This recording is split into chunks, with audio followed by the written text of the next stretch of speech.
Tonight, the clock is ticking for Ukraine. U.S. President Trump has given Kyiv until next Thursday to accept a peace plan that the U.S. drafted with Russia. The White House has reportedly threatened to withdraw American support for Ukraine if the deadline is not met. The 28-point plan calls for Ukraine to give up territory to Russia and to shrink its own military, concessions that military analysts say would make Ukraine even more vulnerable to possible future attacks. Today, Ukrainian President Volodymyr Zelenskyy told his country, "We are at a crossroads." Now is one of the most difficult moments in our history. Now the pressure on Ukraine is one of the highest. Now Ukraine may find itself facing a very difficult choice, either the loss of dignity or the risk of losing a key partner, either the difficult 28 points or an extremely harsh winter. We have team coverage tonight. I want to bring in our correspondents in Kyiv and Washington, Nick Connolly and Misha. Komadovsky. To both of you gentlemen, good to see you. Nick, let me start with you. Zelensky's message, one could interpret it as preparing his country for the only option it has, and that would be accepting the U.S. plan. Brent, I'm not sure it's quite as clear-cut as that. The fact that he said that the alternative was, a choice against dignity on a day like today where Ukrainians remember those revolutions fought against basically Russian influence over the last few decades. I think that hints at the fact that right now in its current form, this plan just isn't going to fly for Ukrainians. The fact that the army would be significantly reduced and would not be allowed to have certain types of weapons basically leaves the door open to Russia coming back whenever, especially since it seems like the kinds of security guarantees to be provided will be far short of anything like a NATO guarantee. So I think it is going to be very difficult. There are going to be some very difficult concessions to be made, but as it is now, that plan just won't pass the test of Ukrainian public opinion. I don't think it will. I think the hope is here right now in Kyiv that just like with the minerals deal earlier in the year when you had the Trump administration coming in with kind of very loud and kind of aggressive language at the beginning, it will prove possible to negotiate down and away in a way that Ukrainians can somehow accept. Misha, let me pick up with you here. The White House, we understand, is giving Zelenskyy 1 week to accept this plan or to risk, as Nick was saying, risk losing American support. I mean, is this a choice or is this more an ultimatum that is being given to Zelenskyy? Well, Ukraine hasn't seen this level of U.S. pressure in past negotiations. That's what sources in the Ukrainian government tell us. They confirm that Washington wants the agreement signed by next Thursday, a date that would be symbolically important for President Trump as Americans celebrate Thanksgiving. We also know that the Ukrainian side is trying to somehow revise the proposal to make it more realistic for Ukraine, and several teams are working on possible changes. But the question here is whether the U.S. will show some flexibility here. I guess we have to wait and see. Well, Misha, Zelenskyy, we understand today spoke with Vice President J.D. Vance on the phone. What are the chances that he will get a face-to-face meeting with President Trump? Well, sources tell me Ukraine is seeking a White House meeting next week between President Trump and President Zelenskyy to discuss the U.S. administration's proposed peace plan. Notably, Brent, Kyiv doesn't call it a peace plan, and Ukraine's ambassador to the U.S., Olga Stefanishina, said the U.S. Army Secretary brought a different version of this plan during his recent visit to Kyiv a few days ago. But we know Zelenskyy's team is now focused on the 28-point plan that's being discussed publicly. Nick, let's talk about the Europeans. Germany, the UK, and France today vowed to stand with Ukraine. And at the same time, they also mentioned the U.S. as a key partner. I mean, how do you read this? The Europeans, they're not willing to untether themselves from Trump completely, are they? Brent, I think this is about saving face for Donald Trump, right? They are not going to criticize him publicly. They are not going to say this is all trash, this is all just a Russian wish list, which it certainly seems to be. I mean, if you look at the 28 points, it's basically what Vladimir Putin was demanding in 2022 at the beginning of this war. There seems to be zero achievements in terms of concessions for the Ukrainian side here. I think they're going to just hope that behind closed doors they can move this. Most people you talk to are convinced that the Trump team, and particularly Donald Trump himself, have no principal convictions on this. They don't care either way about Ukraine's future, but they're not wedded to any of these Russian demands. All they seem to care about is getting a deal that can be sold as a further achievement for the Trump administration, a further reason for him to get a Nobel Peace Prize.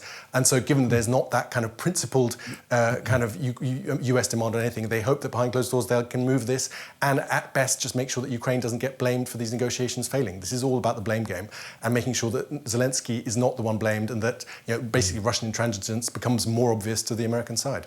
All right, well, there will be a lot to watch between now and next Thursday, that is for sure. Nick Connolly in Kyiv and Misha Komadovsky in Washington, D.C. To both of you, thank you. Well, I want to bring in now Jaroslava Barbieri. She's a research fellow at the Ukraine Forum at Chatham House, and she joins us from London tonight. It's good to have you with us. So the clock is ticking for President Zelenskyy. He's got a week to decide what to do. Does he have any options tonight? Ukraine currently faces a very difficult choice, and in Zelenskyy's words, the country faces a choice either to lose its dignity or lose a key partner. It's not the first time that President Trump has imposed deadlines. We have in the past seen him trying to impose deadlines on the Russian president without success. So we have to see the extent to which this Thanksgiving deadline is actually serious. Nonetheless, this is certainly an incredibly delicate moment for Ukraine. I mean, is it possible to describe this situation, and I'm using Zelensky's words here, that they are going to lose their dignity by keeping a friend? The problem is that currently the US is a key partner for Ukraine because of its ability to supply very sophisticated air defense system and long-range munitions that Ukraine has used effectively to strike deep into Russian territory, but also intel. And as part of this renewed pressure on Kyiv to accept these new maximalist demands that really align with Russia's vision of how to end the war, President Trump has threatened to cut intel and weapon supply to Ukraine. So, I mean, considering also the corruption scandal that currently has enthralled his government, this is an incredibly difficult moment for Zelensky's rule. Are you anticipating that a week from now we will be talking about Ukraine accepting this peace plan as it has been given to him by Washington? I think this is a bit the result of recurrent misunderstanding about Ukraine, both from Moscow and Washington. So there's this perceived political vulnerability that Zelenskyy is facing, also partially because of this domestic corruption scandal. And so both Moscow and Washington are seeing this as a window of opportunity to renew their pressure on Kyiv to accept these demands that effectively would coincide with the capitulation of the country.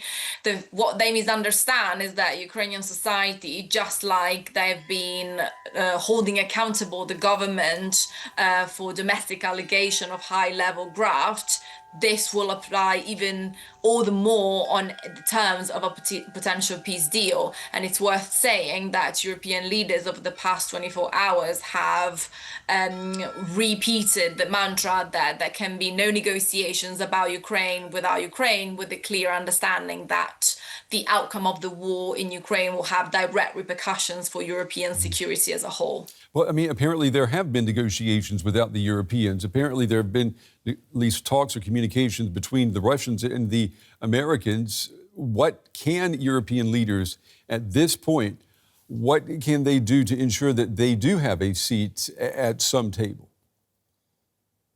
There's been a flurry of diplomatic activity over the past 24 hours, and reportedly European leaders are putting together a counter proposal in a way that would take into account key red lines, both of Ukraine and European nations, because the current draft of the so-called 28-point peace plan simply is a non-starter. It really would coincide with the capitulation of the country and therefore, in a way, make the sacrifices of the past 3.5 years in vain. So it's reassuring to see this renewed renewed activity of attempting to come up with a consolidated European positions, but nonetheless, I think European leaders do feel the pressure of trying to navigate this delicate balance between making sure that the red lines for Ukraine and Europe are not crossed, but on the one hand, currently being in a situation which they cannot quite yet compensate for a complete loss of American security support. Jaroslava Barbieri from Chatham House, we appreciate your time and your insights tonight. Thank you. Thank you.